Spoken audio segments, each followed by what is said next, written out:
Okay. Today we have Dr. Nicole Paul. She's an incoming postdoctoral research fellow at ETH Zurich, and she has recently completed her PhD at University College London. Before beginning her PhD, she spent nearly a decade in industry quantifying disaster risk at multiple scales, from the design and assessment of individual buildings to regional risk studies. Her industry experience includes more than 5 years with Arups Risk and Resilience team in San Francisco and over 4 years with the Global Earthquake Model Foundation, GEM, in Pavia, Italy. She is a licensed professional engineer in the state of California with a MS and a bachelor degree in civil and structural engineering from Stanford University and the University of California, Berkeley. Today, she is going to present on, I think, one of her recent work that is quantifying household displacement and return for natural hazard risk model. By this brief introduction, Nicole, the floor is yours. Thank you so much for the introduction. Okay, I'm sharing my screen now. Okay, all good? Yeah, perfect. Great. So thanks so much for the introduction. As Parisa mentioned, for this presentation, I'm going to talk about my PhD research, which is on quantifying household displacement and return in natural hazard risk models. This research was conducted at University College London, UCL. It was supervised by Professors Carmine Galasso, also at UCL, Professor Jack Baker at Stanford, and Professor Vitor Silva at the Global Earthquake Model. So with that, first, I just want to introduce what I mean by disaster displacement and some important definitions in scope. But to start off with some figures, the most recent data we have on global disaster displacement comes from 2024. And in 2024, over 45 million were displaced by disasters. That's a record high since the Internal Displacement Monitoring Center began tracking in 2008. That's already a significant number of people that are affected, but it's been projected that the risks will increase year by year. That's primarily driven by population growth in hazard-prone areas, but it's also potentially exacerbated by the effects of climate change. And so, given this scale of human impacts, this projected increase in risks, the concept of disaster displacement and population mobility in disasters has captured a lot of attention in policy and practice. But if we want to reduce these risks, we first need to understand and quantify them. And so that's where my PhD research comes in.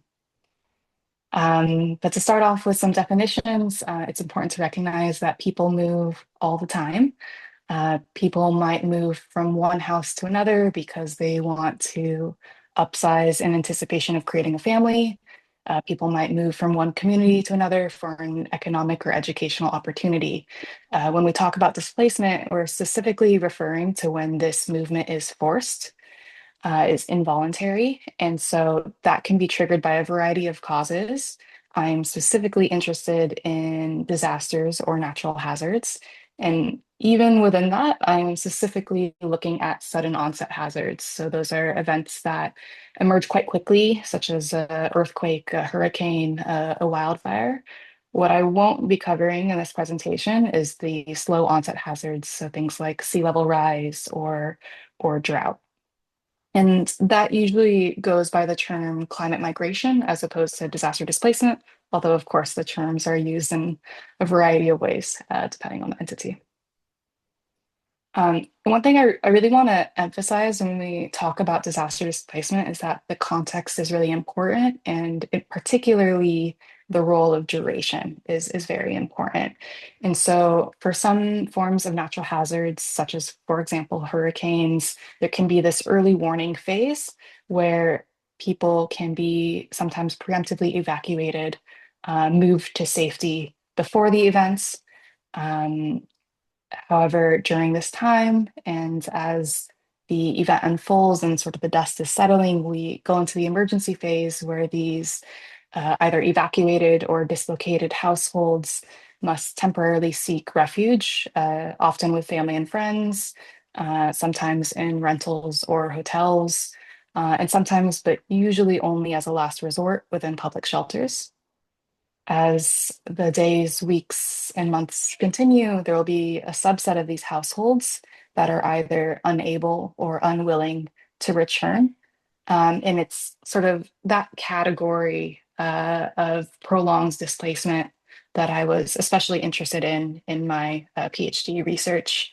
And the reason for that is that prolonged displacement, protracted displacement, is associated with particularly negative consequences for affected households. So, including job loss, income decline, or other forms of loss of livelihoods, the disruption of education and its potential long-term effects on child's development, just the ongoing strains of being away from social supports, various psychosocial issues, so anxiety, sleep disturbances, PTSD, and then with displacement, it means you're forced to move. And if you're forced to move, you often have to make quick decisions about where you'll go to next. And especially for households with lower means or less income, that often means a move into worsened housing conditions in neighborhoods as well.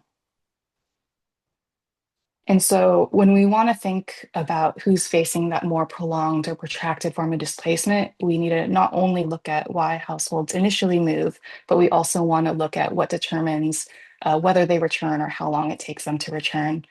So one of the first studies for my PhD research was a literature review where we looked across several qualitative and quantitative case studies of disaster events.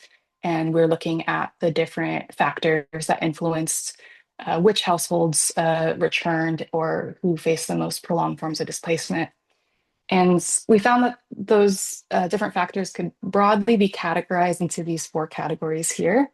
The first of which was physical damage to the built environment. That category certainly has received the most attention from engineering disciplines, particularly the habitability of housing. So what is the level of damage to the dwelling and how might that intersect with utility disruptions and weather conditions?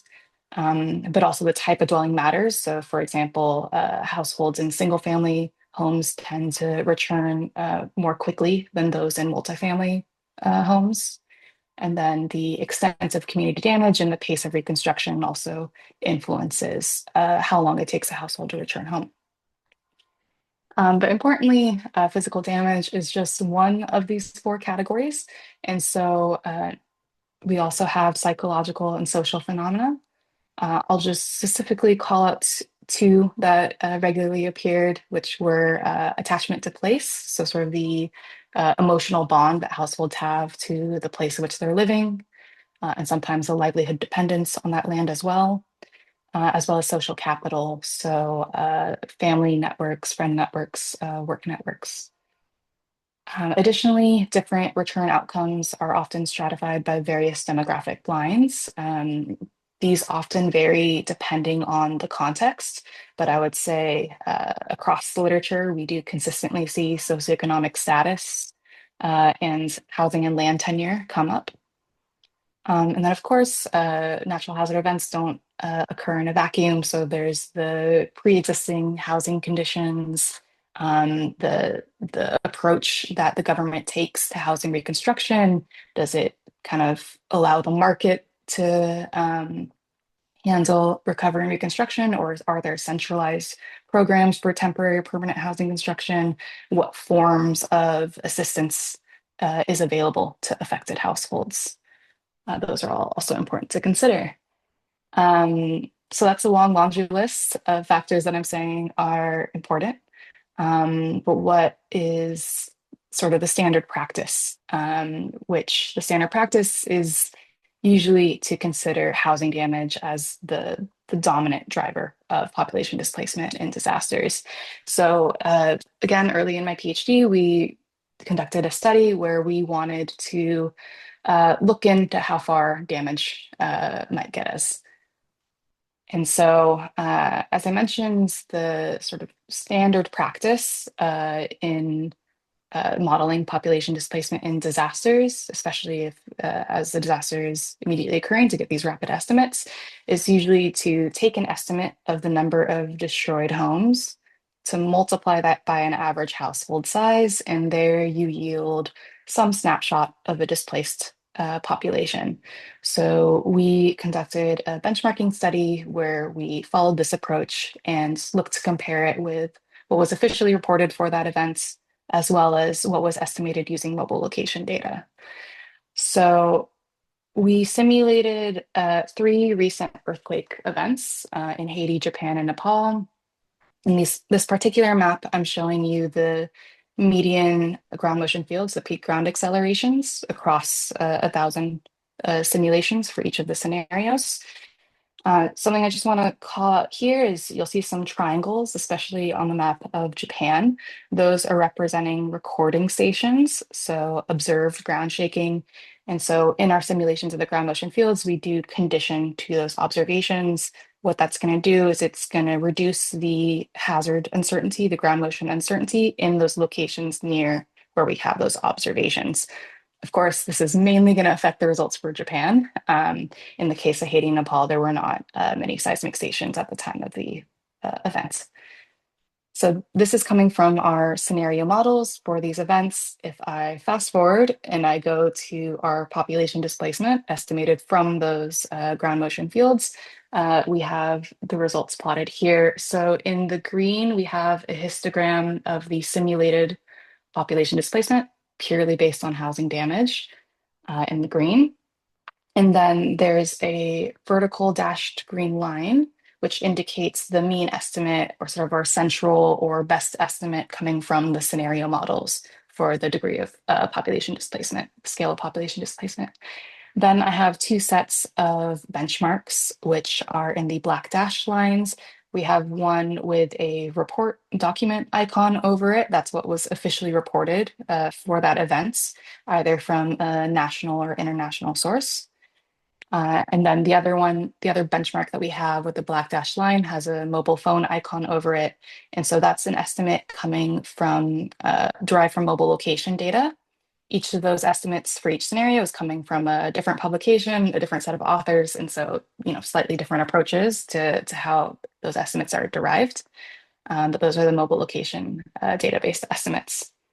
And so what we see here in these comparisons is, well, on one hand, we see a large degree of uncertainty coming from the scenario models, but we do see that the central or the best estimate for the most part was fairly consistent with what was officially reported for the event. We have the most significant deviation for the Gorkha earthquake in Nepal on the right. What we also see is that the mobile location derived estimates were less consistent with the other benchmarks. So it was closer to the lower tails, especially for Haiti and Nepal.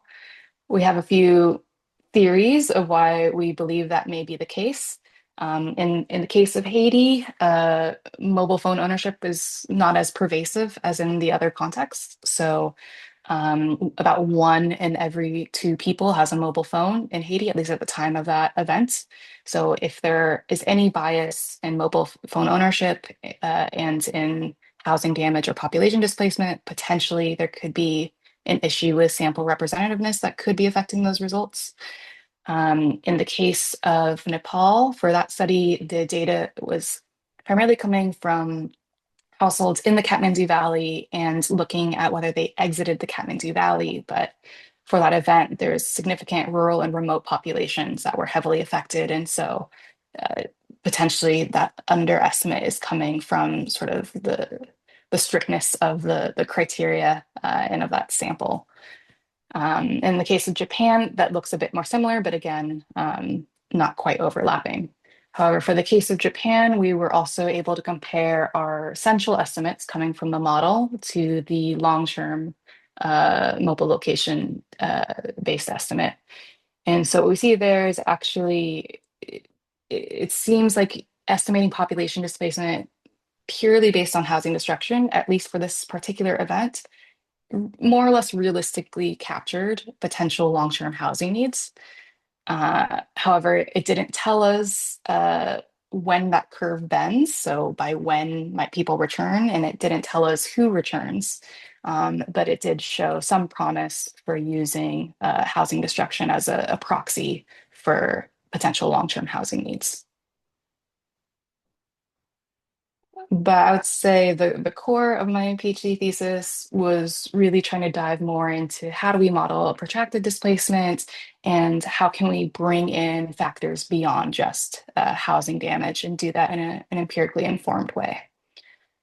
So yeah, I kind of hinted at this earlier, but when I first started my PhD and was looking at the data and reporting on disaster displacement, it was really quite evident that the existing data is conflating a lot of different forms of displacement together.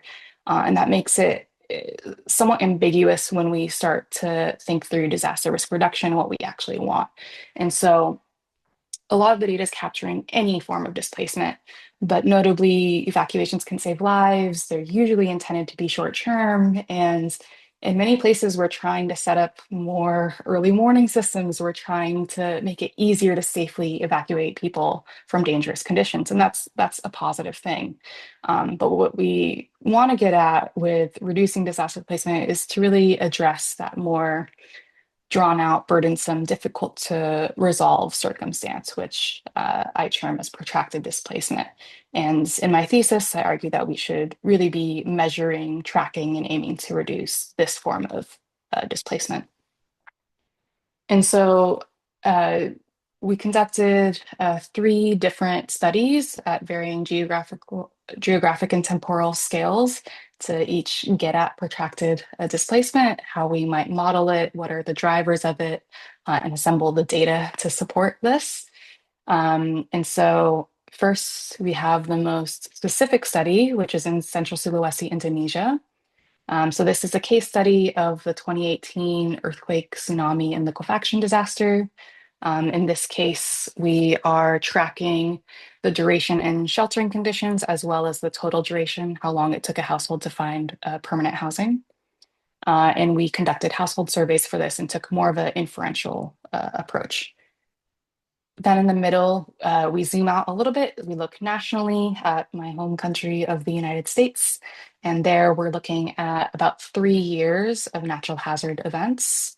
And there we're looking at short-term displacement, long-term displacement, and potentially permanent relocation.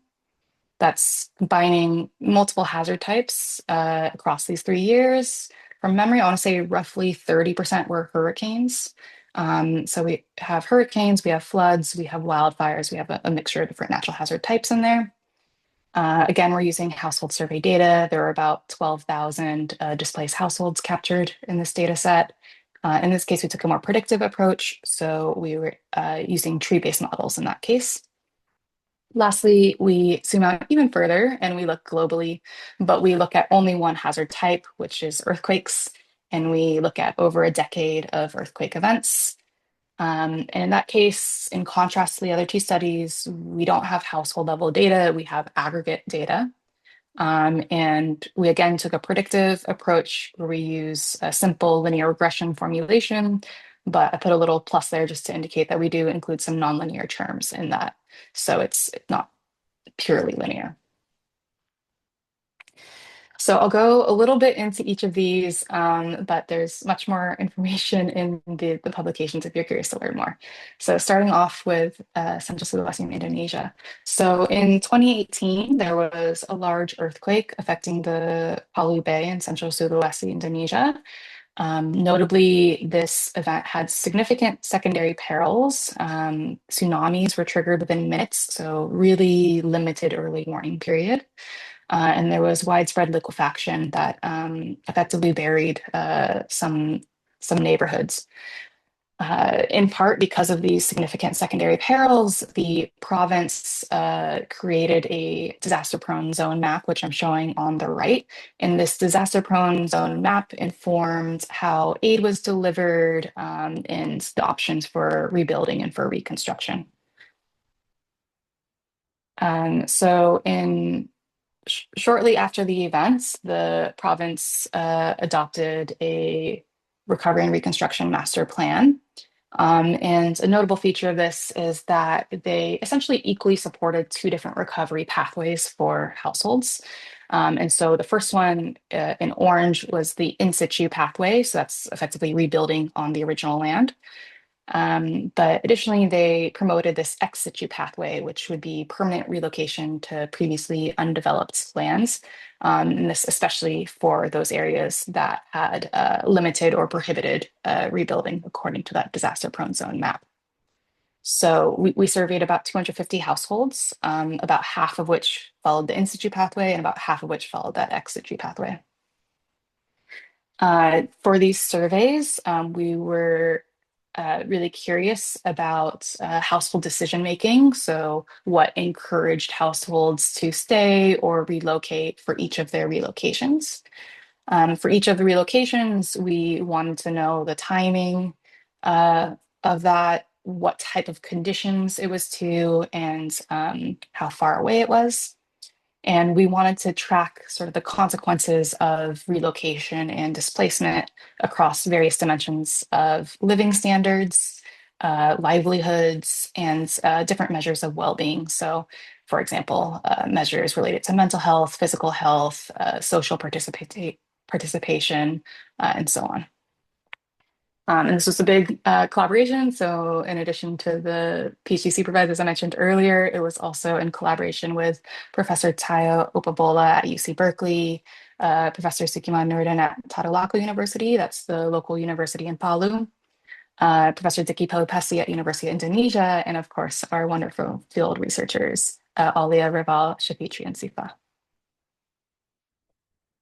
I mentioned we took a more inferential approach to this study. That's really because we wanted to tease out the why, and because since we were conducting our own household surveys, we could essentially measure any factor or variable we wanted. We had more control over what measures we had available to us.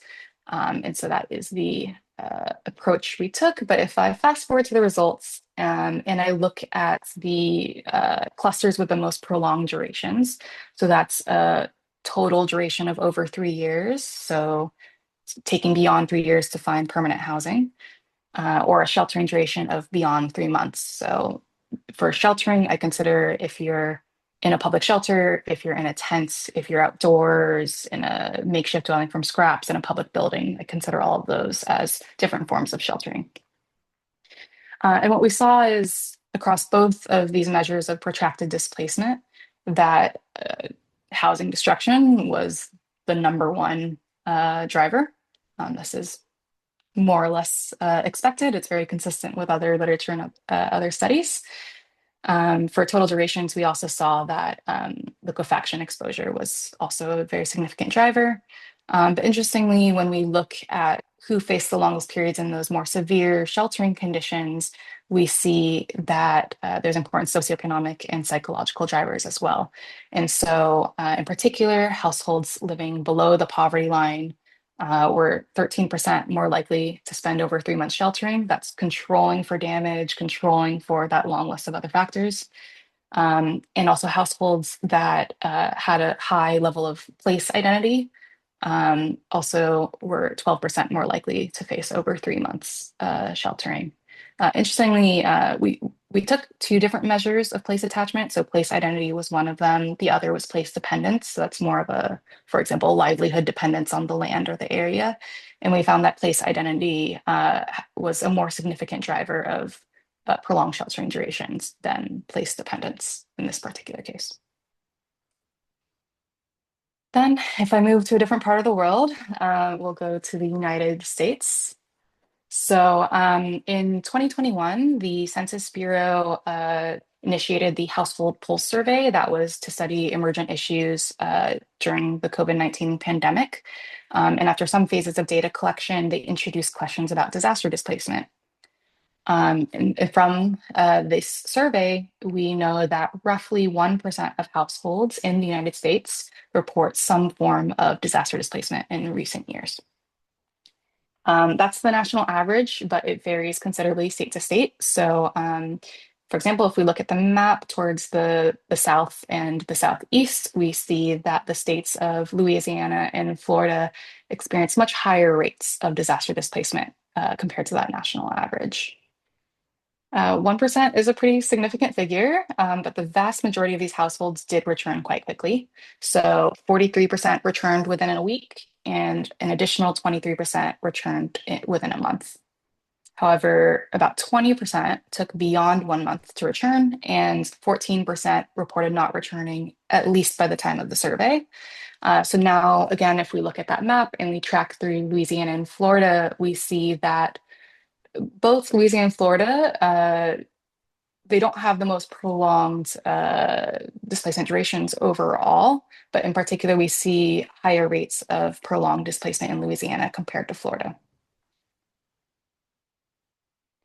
The great thing about this data is that the household level responses were made publicly available. So that allows us to explore trends between different relevant factors like property damage, lifeline disruption, socioeconomic characteristics, and displacement duration.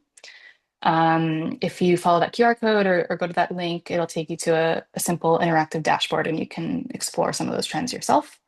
But additionally, we can fit predictive models to this data, which is exactly what we did on this study. So first, I'll show you our best simple model. So the one that would be, in our mind, the easiest to implement in disaster risk analyses. And this is a simple classification tree, and it only has 3 predictors. So it has the property damage, which we're usually already modeling in a natural hazard risk model, dwelling type, which we usually already have some view on, and the tenure status. So the main ask for natural hazard risk models is to include tenure status in that exposure model to be able to use this model. We can also fit more complex models, but then I can no longer easily present it on just one slide. And so here I'm taking our random forest model and I'm showing you some model explanations. I'm showing you what are the top predictors of each of these displacement outcomes when we look across all the households according to our model. And what we see here is that across all return outcomes, we see that property damage is the #1 predictor. Property damage predicts roughly 40% of return outcomes and less than 30% of not returned outcomes. Then if we look at the left at return within a month, so short-term displacement, we see that of the top 5 factors, most of them have something to do with the physical impacts of the event itself, the exception being the income level, which is in that #3 position. Then if we look in the middle and we look at longer term displacement, so return after a month, we see that tenure status has shot up to be the #2 predictor. Then if we look at not returned, we see tenure status still in that top 5 in the #3 position. I have a lot more in the paper if you're curious. I do refer you to that or feel free to ask me later. But the key takeaways from the study was once again, we see that property damage is the primary driver of displacement outcomes. That was true of short-term displacement, long-term displacement, and potentially permanent relocation.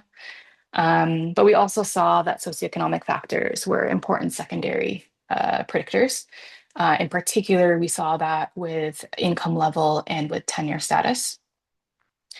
And well, I didn't have the time to add a slide showing you the graph for the third finding.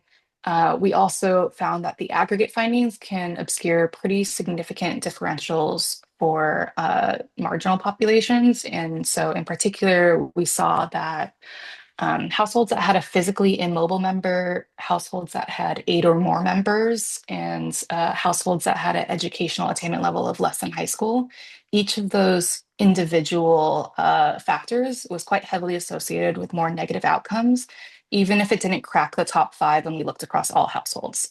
And so that's another important thing to keep in mind, especially when we look at this type of plot across all households, is that it's obscuring some of those significant differentials. Lastly, I want to talk about the most zoomed out study, so the global study where we're looking at earthquakes. And so Just want to mention that this work was a part of a larger initiative undertaken by the Internal Displacement Monitoring Center, where they wanted to model disaster displacement risks. An earlier phase focused on weather-related hazards, and then I joined for the second phase where they wanted to add in some geophysical hazards. And the way I formulated this study is I looked at three different displacement metrics. So the first one I call rendered homeless. That's essentially if your house was destroyed, you are considered rendered homeless. So it's purely based on damage. And I included that because it's the most consistent with what was done for the weather-related hazards. So it allows us to compare across different hazard types. But of course, given the focus of my PhD research, I really wanted to add some metrics that had a bit more nuance to them.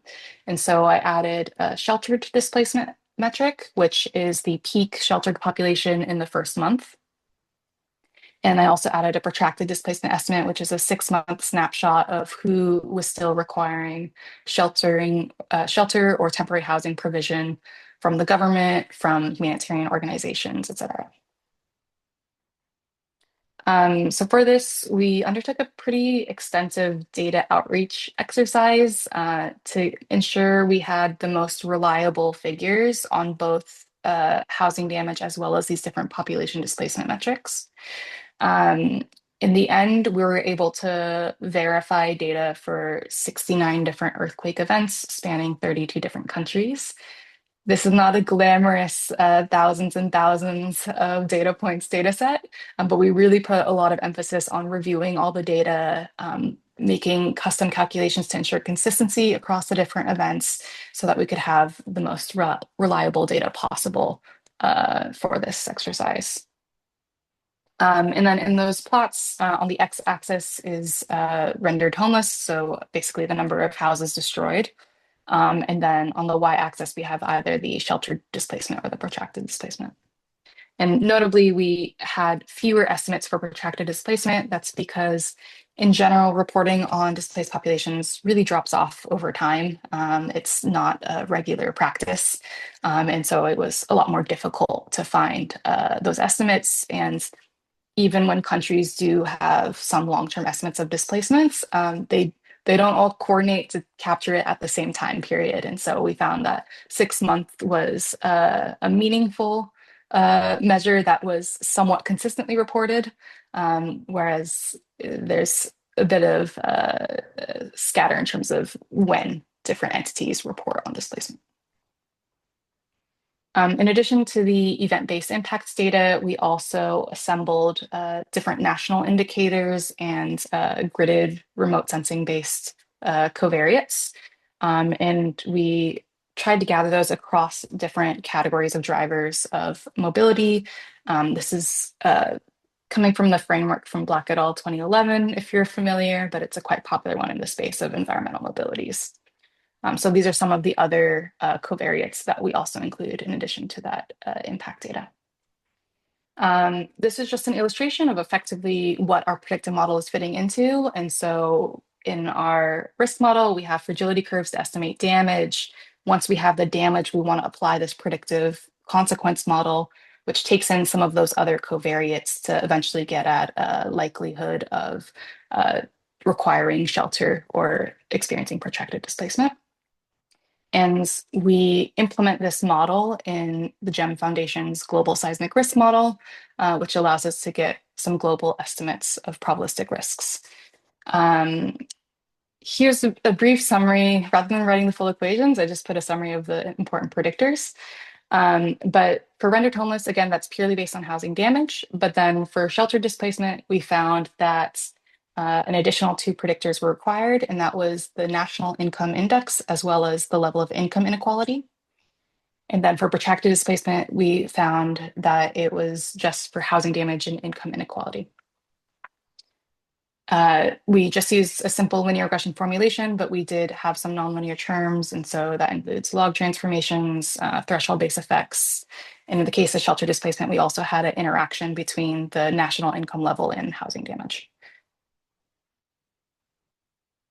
So looking at our results from the probabilistic risk model, purely based on the housing damage, we estimate that an average of about 3 million people are rendered homeless due to earthquakes in any given year. On that map, we're looking at the values subnationally. And those absolute risks are really affected by population exposure in general. And so you will see certain countries that are very populous, like China and India, appear in the top rankings, even if they're not necessarily the countries we first think of when we think of seismic risk. So we can also normalize those values by the population to see which areas, which countries experience the most disproportionate risk due to a combination of seismic hazard and physical vulnerability. And when we look at those relative metrics, we see some smaller countries appear in the top rankings. Smaller countries where essentially all of their land area has significant seismicity and that have less evidence of earthquake resistant construction. So there's some islands, some Pacific islands, for example, that appear in the top 10 rankings, like Vanuatu and Tonga, as well as in Latin America. So Ecuador, Peru, Guatemala, for example. But of course, we want to look at displacement not just driven by damage, but also by those socioeconomic predictors that we found in our model fitting. And then when we look at these forms of displacement, we see a different ranking of countries that appear in our top 10. And these are based on the absolute risks in this case.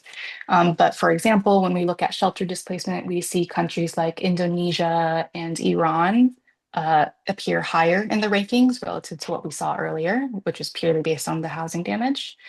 And then when we look at protracted displacement, we see a few Latin American countries appear higher in the rankings relative to when we were just looking at based on damage alone.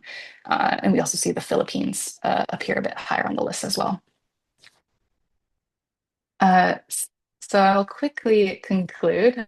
So first, just a synthesis across those three studies where we were looking at protracted displacement.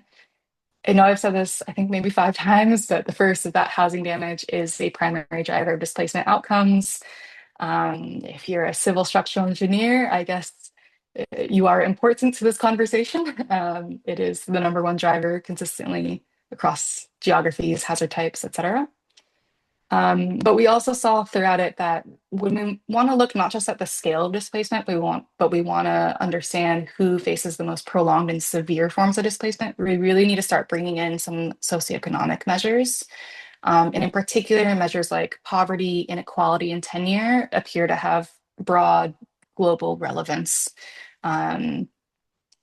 Lastly, in the case of Central Sulawesi and Indonesia, we did see the importance of psychological factors, but unfortunately, the lack of data availability in the other studies made it hard to confirm its broader relevance. So it's not that it's not important, but that more work needs to be done to get relevant data, and further studies need to be made to confirm the transferability of assumptions from place to place. For risk modeling in general, or for those looking to model population displacement, I have a few recommendations. So the first is to explicitly consider the context of displacement, so the severity and the duration of displacement. The second is to account for household agency and decision making. So it's important to recognize that relocation is an adaptation to risk. It's not necessarily negative. And so we want to disentangle the aspiration to move from the capability to move. And we really want people to be capable of moving away from danger. And lastly, in terms of exposure modeling, given that we should start thinking about things like income level and tenure status, I think we also need to consider the correlation of those attributes with characteristics of dwellings or of buildings. So for example, people that rent may be more likely to inhabit multifamily housing, and we should try to reflect those in our exposure models. So that's all for me. And if you're interested in learning more, these are the publications associated with my PhD, 3 of which are already available, 3 of which are in various stages of review. But if you're interested in one of them and it's not yet published, please feel free to reach out to me, and I'm very happy to share more. But yeah, thanks so much for listening to me.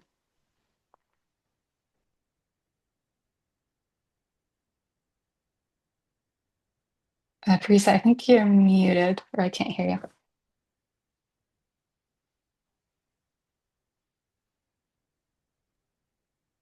I'm going to go ahead and jump in since it seems like she's having some audio problems. Perissa, whenever you get back in, let me know. I am going to say we invite everyone to ask questions of Dr. Paul. Any questions yes, Utku. If you'll want to um, unmute, Yes. you can go ahead and Can ask. you hear me?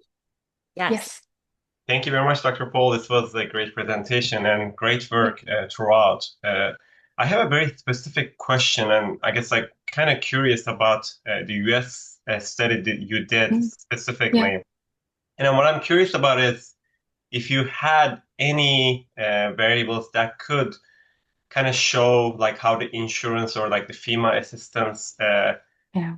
actually plays a role in like the return period, because like what I know Yeah. from Louisiana at least is the people who can get that assistance earlier are able to Yeah. return back, but the ones like who actually have to wait like 18 months or like a couple 2 years like at a time, it takes them much longer to actually get that return like happen Yeah. earlier. So I guess I'm curious if there was anything that could consider that specifically. Mhm. Yeah. Yeah, absolutely. And if there's one thing I could change, if I could talk to the Census Bureau and say, hey, add this to your survey, it would be related to insurance and other forms of aid and assistance. Unfortunately, that was not a question in the survey, so there's no direct measure. The best we could do with that data would be we could use information about the geography, the state, or the metro area that the respondent is from, and we could look at things like, yeah, the amount of aid received or insurance claims, but essentially there's nothing direct there that we could truly infer at the household level, unfortunately. So yeah, unfortunately, it's not available there, but would be very interesting and important. Yeah, thank you. Parisa? Can you hear me now or not? Yes, yes. Okay, perfect. I was saying thank you, Nicole, and this is the time for the question and answer. So, Robin, thank you for taking care of that. Okay, we still have a time for a question. Anyone else who has any question, I will keep mine until other people ask their questions. And if you have an audio problem, put your questions in a chat. So I will ask. Okay. Giving a time to other people, I will ask mine. Nicole, when you were showing your plots, you mentioned that you have an access to people locations using their phone. And that at some point create a privacy concern for me. I am curious how you handle the privacy and region by region. I know that the protocols are different. So moving from Japan to, for instance, England or the United States, how you can use those data. Yeah, yeah. So in my PhD, I actually am not handling mobile location data myself. So in that benchmarking study where we were simulating earthquakes and comparing to the mobile location derived estimates, that was using estimates that were already published from other authors. But yes, absolutely, there's many concerns about data privacy, rightfully so. And we did look into potentially using mobile location data during my research, but there are a few reasons why we didn't. And so there's different sources for mobile location data. So you can use call detail records, which essentially if your phone has a SIM card in it, you can know like which cell tower was nearest and when like you're making calls. And that's what was used in the case of Nepal and Haiti. And that for those authors, they had to establish agreements with the cell phone providers essentially. But then there's the GPS traces, which would come from smartphones. And so from that, you either have, there's various location intelligence firms that have been emerging in recent years. And so they essentially handle the data processing for you so that you're receiving anonymized records. Okay. And then the other source would be major tech companies, like formerly Facebook, now Meta was an example of those. Yahoo, in the case of Japan, would be another one. In that case, they tend to handle the processing themselves again, and they have certain products that you can potentially use, which again are to for the concerns of privacy. One challenge I found with taking mobile location data beyond general concerns, costs, was that just knowing where someone was not always like sufficient for what I wanted to get at, which was, did you find permanent housing? Because especially in many cases, people may stay near their destroyed home. They may just camp outside. And to me, that's not a solution, even if you're at your home. Similarly, if you move away because you find permanent housing elsewhere, it's not necessarily negative. It can be quite positive if you're quickly able to find somewhere else. And so I found some issues just conceptually trying to make use of that type of data.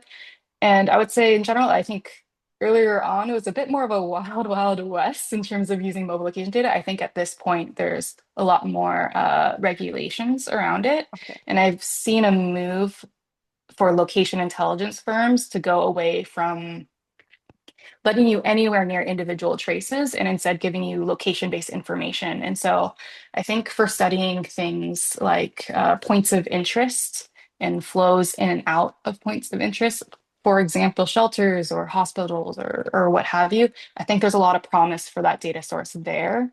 But yeah, those are just some of my thoughts on that topic. Yeah, no, thank you. I think it covers what I was looking for. And I have one more question. During the time that I was working with the Global Urban Climate Assessment Group, which were doing a similar thing using those socioeconomic data, one of the biggest challenges that we have was that when we're looking globally for data, from developed country to developing country, we have a hard time to find the useful data. And in your last slides, I see that you have pretty good data that covers globally. I am curious if these data are publicly available, or it was a part of the process that you were doing a data collection, or it was provided from your funders. Yeah, so let me see if I can go back a bit. So while that loads, so for the event-based impact data, that was through outreach. And so especially through the GEM network, we have some relationships with civil protection organizations, ministries, et cetera. And so that's a mix of publicly available and not publicly available data. But the aggregate figures, we got permission from each of the entities to report. So the aggregate figures will be available with our publication. But then there's also the covariates. And so all of that is coming from publicly available information, but the quality and consistency varies considerably depending on the measure. And there's so many measures that we would love to have that we just couldn't get. Oftentimes there are certain measures that are only available for developed countries or only available for developing countries. So it was hard to get that global coverage. But the predictors that ended up in our final model, those are pretty standard socioeconomic measures that are reported pretty much across all countries. And so that's National Income Index, that's a subcomponent of the Human Development Index, so a very common measure. And then income inequality was the PALMA ratio, which is also a very kind of universal measure that's available. One measure that I'm really sad about that didn't make it in, because I think of these issues with consistency from country to country, was tenure security. So there's theoretically global data available, but we had to patch together two different sources to get global coverage. And I think that inconsistency diluted the predictive power because there was early promise, but unfortunately it got reduced out in our process of model fitting and feature reduction. Okay, yeah, that's actually, I think, one of the biggest challenges in this type of a research. And when I see that plot, I was super excited because that's the valuable data. We have one question in a chat. I will read Okay. for you. Yeah. Raji, so that is an amazing talk, and thanks for that. And she said, you found that property damage was one of the strongest drivers of displacement duration. Since your work did not explicitly examine insurance, do you think insurance availability, affordability, or claim outcomes could help explain why households with similar levels of damage experience, I think, provides very different displacement trajectories? Yeah. Yeah, so thanks for your question. So yeah, for the US study, yes, we were unable to directly incorporate a measure of insurance for that study because it wasn't in the survey. I absolutely think it's very important. So a few things come to mind. So one is the extent to which we can consider the geography of the respondent alongside the hazard type and look at, for example, insurance penetration levels. That could be an extension of the study that could be interesting to see the role of insurance for that US case. Um, the other thing that comes to mind is also looking at correlations between, for example, homeownership and income level with uh, having a certain form of insurance that could also give us some information. But yeah, I think in the United States, absolutely, insurance availability and affordability, claim outcomes, of course, is likely very important. I think we see it in other studies, not specifically the ones I publish. And then also in Indonesia, while insurance was not necessarily relevant in that events, we do have information about assistance received, monetary assistance received. And so that wasn't the focus of our particular study, but we do have that survey data available. So there could be investigations on the role of monetary assistance received on displacement outcomes in that particular case. Yeah. Raji, I hope this answered your question. And as a matter of time, I'm going to stop question and answer at this point. And before that, I want to have your permission, Nicole, if they have any question. Is that fine if they email you? So because we provide your email here.